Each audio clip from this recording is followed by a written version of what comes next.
नमस्कार समस्त को स्वागत। मु सेदिन आपन को पुकसुंगा देखौथली तेबे आज मुझे छिड़ा हबार उद्देश्य होउची एथिरे मु आपन दुईटा जिनस देखा चाहिए। गोटे हूँ विजय विक्षेप तृण मानकर होउथबा विभिन्न प्रकार जो प्रक्रिया एवं आ गोटे मु देखा चाहिए जेपरि आम साधारण भाव में कहू जिराफर बेक कहीं लंब है से भाया उद्भिद मान क्षेत्र में पारस्परिक प्रतिद्वंदिता से माने बहुत उच्च को उठती जहाँफल देह सृष्टि होता बीज से उड़ी जा दुरिया पड़ पार जहाँफल यह वंश सुरक्षा कार्य कर।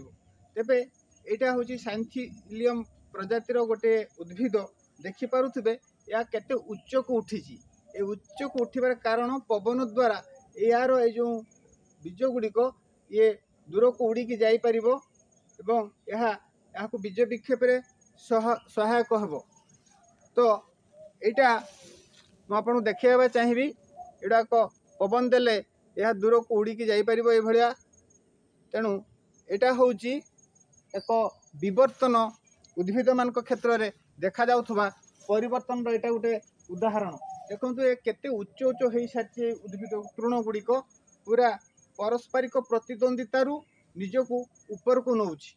तेणु सर्वाइवल ऑफ फिटेस्ट जी परिवेश सह प्रकृति सह खाप खुई चली पार सी ही ए प्रकृति में तिष्टि पार यहीटा ही आमको शिक्षा दौची।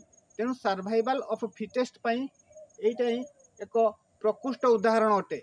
धन्यवाद।